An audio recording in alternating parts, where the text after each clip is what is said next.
Sydney's auction clearance rates surge while Melbourne's crash. Let's have a look. Hello everyone, Florian.heise here, and welcome to another episode of HeiseSays. Grab your stein of coffee, because I'd like to have a look at this article from Domain discussing the surge in Sydney auction clearance rates. But before we go through this, I want to look at two other things. First, let's jump over here and look at the auction clearance rates on the Domain website. You can see Sydney's at 70%. Quite impressive. You can see Melbourne has crashed to only 25%. That could be a headline too. I wonder why it isn't. Obviously, we know why. But you can see here the total number of auctions. Sydney, 732. Melbourne, 32. Less than even us here in Brisbane or those in Canberra. Even beating Adelaide. Auctions are a big thing in Sydney and Melbourne.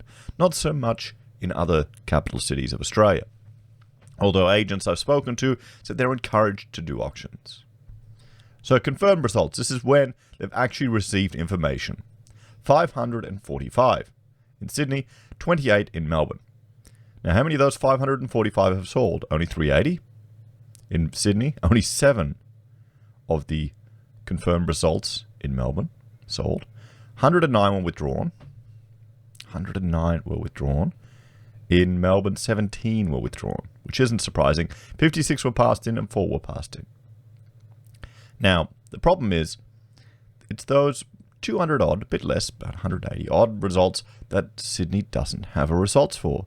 Because if you have a look here, I've prepared this article thanks to the team from Fresh Canvas where they did data mining.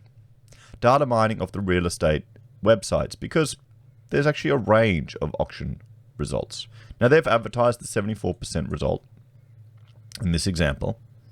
The total auctions were 694, the confirmed were 553. Sold were 441, withdrawn were 52, and passed in were 104.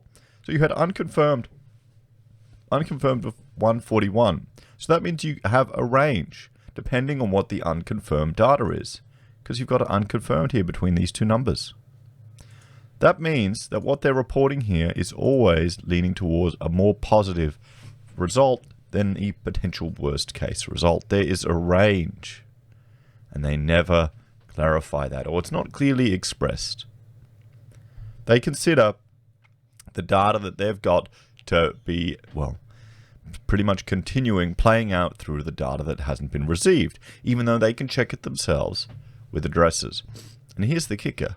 Now, I don't know if you've met real estate agents before, but they're generally quite gregarious people. They're confident that, well, they should be. Do you think they're going to report when they've failed? Do you think they're going to voluntarily admit to not being able to sell at an auction? I'll have a shot of my coffee, because I need it right now, and you let me know in the comments what you think.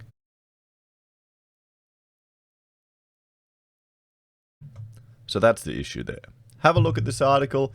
We've got the data here. You can download the Excel files and see, thanks to the data mining of Fresh Canvas and my rather mediocre Excel skills, but it's right there. So they are, consider these numbers always leaning towards a positive bias. They're always higher than reality. And the scary thing is, people are making financial decisions based on this. You know, they're holding off selling based on this. So let's jump back here. Is the Sydney market back, everyone? Are we going to see another property boom in one of the most expensive real estate markets in the world? So, Sydney auction clearance rates hit the highest point since before the coronavirus restrictions. You know, I'm very glad I don't live in Sydney. I'm very glad. I know Brisbane is a lot slower. And so, you know, it's a big country town, really. But I'm glad I don't need to, my children won't need to put up with these house prices unless they move down there. Sydney has recorded its highest auction clearance rate since March, with agents reporting a shortage of stock and strong buyer demand driving encouraging results for sellers. In a weekend that saw Australia's record auction price smashed in Vaucluse, with an eye-watering $8.13 million paid for 2 derelict properties in Glebe. Really? Really? Oh, no. Oh, it's... Is this inflation, everyone? Is this the inflation that we're starting to see? I wonder what CPI would be like. Well, I know what it will be like if they included property. Then the RBA could meet all its targets. I don't know why they don't. Well, I know why they don't, but it's going to affect the money that people have to stash aside. We saw that guy who yesterday, if you haven't watched the video, this guy ate nothing but tuna and noodles for years, 5 years, so he could jump into debt to buy a $1 million property. $1 million property. And you're thinking, oh, Florian, that's probably a mansion or something fantastic. 5 garages. Nope. It's a little one better in Sydney. Now, I'm used to this, the beans and rice. I'm a Dave Ramsey fan. I watch his stuff on YouTube. Because people are saying that's what he advocates. Yes, but he advocates it to get out of debt. Not to get into debt. Not to get into debt. For a 1-bedroom. In an apartment. It's still... I'm just shaking my head. So, the preliminary clearance rate from Sydney's auction was a bullish 69.7%. The highest since 73.8% was recorded on the March 7th. Agents have reported high crowd numbers, with so many attending in some cases that they had to turn people away with social distancing requirements. They're having to turn people away. The spring market is now in full swing, with the number of auctions scheduled at the weekend similar to the number held on this weekend last year. Domain data shows Saturday's preliminary clearance rate of 69.7 came from 732 scheduled auctions and 545 reported results. Of these, 109 were withdrawn. Ray White, New South Wales Chief Auctioneer, Alex Pataro, said spring auctions had been strong so far, with the market holding up well despite the impact of the pandemic. This is mainly due to the demand still outweighing the number of homes being listed for sale. We're seeing strong momentum throughout the entire Sydney real estate market, with more agents reporting a higher number of open home attendees and registered bidders, he said. AMP Capital Chief Economist Shane Oliver said the improved clearance rates and auction numbers meant Sydney was enjoying a spring boost. There's a feeling of confidence, and the market has perked up a bit, Dr. Oliver said. He warned that with the full fallout of the effects of the pandemic were yet to be seen, given JobKeeper was still in place, bank mortgage holidays ongoing, and the full impact of a stopped immigration yet to be felt. See, this is the thing. We're not in a natural part of the market now. Today is the day that both JobKeeper and JobSeeker have been reduced from this moment forward. We're going to start seeing this manifest in the economy. It'll take some time. It will take some time, but we're not in a... Oh, I need to have more morning coffee. We're not in a free market right now, guys. There's so much intervention in the market, and the government doesn't magic its money anyway. I had one person saying, the whole argument that, government spending is a big part of GDP. Yes, but all of government revenue is money taken from somewhere else, either now or from the future brought forward. So it's definitely going to be, they're chucking everything they can at housing, every single thing. The market could lose momentum into next year as the negatives assert themselves. So he's worrying about next year. You wouldn't want to have eaten rice and tuna for 5 years to get into a one. I'm going to dwell on this guy because eating that stuff isn't healthy, guys. I don't care what you say. Eating nothing but tuna and rice. And it probably wasn't even tuna. Most of the stuff we get in cans isn't actually tuna. It's kind of other fish mixed in. Anyway, but that's a whole other story. But, killing your body, getting your glucose, reducing your insulin resistance, particularly in your younger years. And he's 30, you'll start getting the brain fogs. Taking a toll on your body to buy $1 million house. And then, boom, you start to see a decline in values. Apartments are not even a dime a dozen. There are a lot of them. Well, no, they're $1 million a dozen. No, actually, they're $12 million a dozen at the moment. In Artarmon, in the lower north shore, a 4-bedroom home at 37 Muddama Road sold for $4.69 million. Oh, of course, 44. It always has to be above the reserve. 44,000 above the reserve. It's a beautiful house. Don't get me wrong, it's beautiful. Look at it. You got the nice pool there, you got the beautiful, well-maintained hedges, you got a lovely lawn. It's a lovely house. The staircase going up to an open, that's nice. That really is. I can see how people enjoy it. $4.7 million, guys. What's the median in Sydney? 866. It has to be above the reserve. McGrath Lower North Shore, John McManus, said 8 bidders registered with 5 actively bidding. He was forced to turn people away with the auction conducted in the property's backyard, limiting how many people were permitted.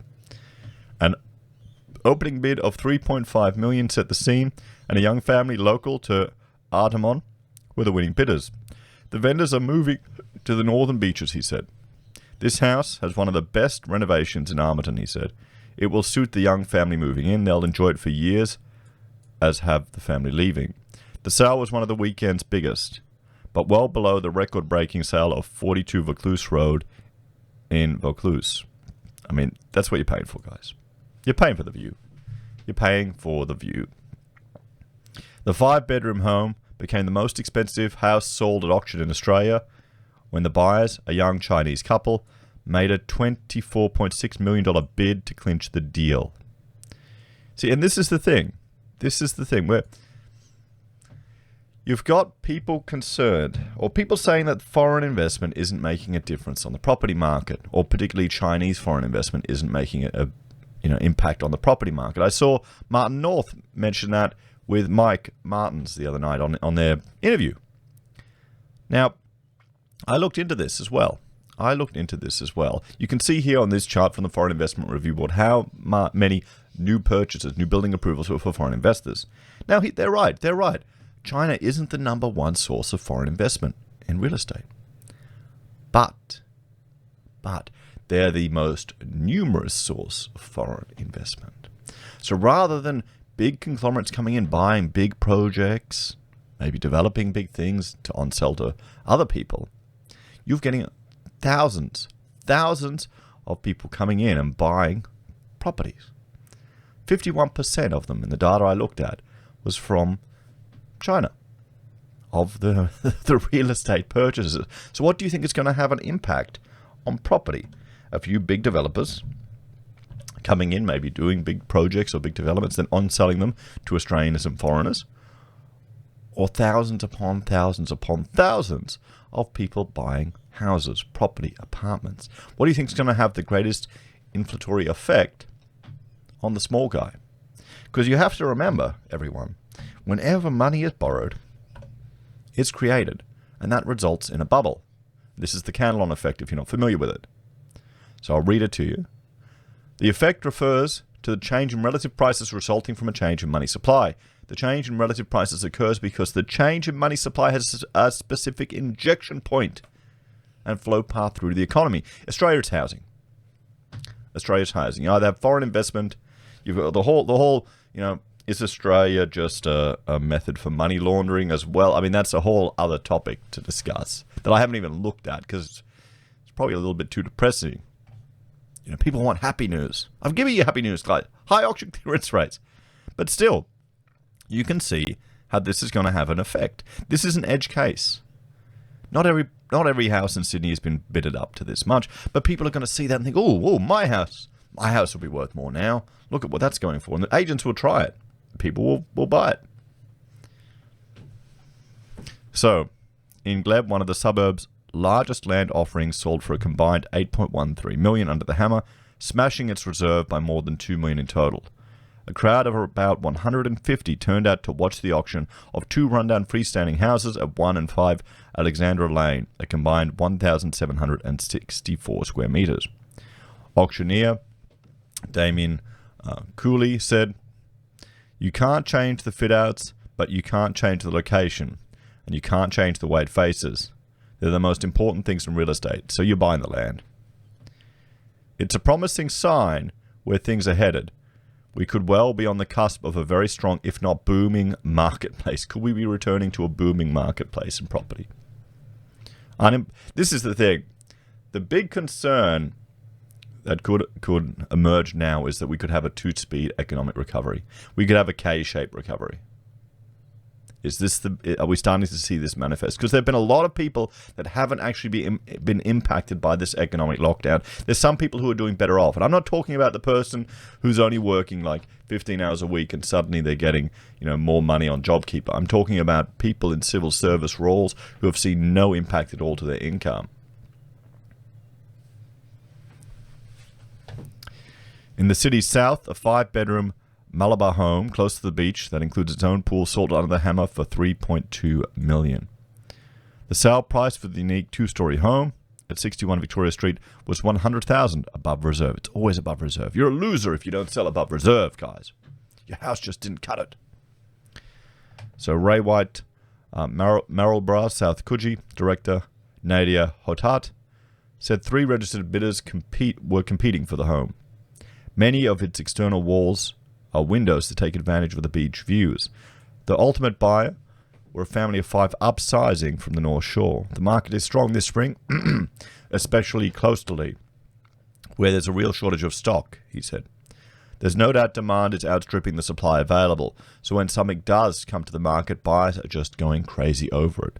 It was a similar story for a 3-bedroom home at 118 Gibbs Street, Drunmone, which sold for which sold for $1.83 million in an auction that was finished in less than 15 minutes. I mean, these houses are nice. They're fine little houses. You're buying the land.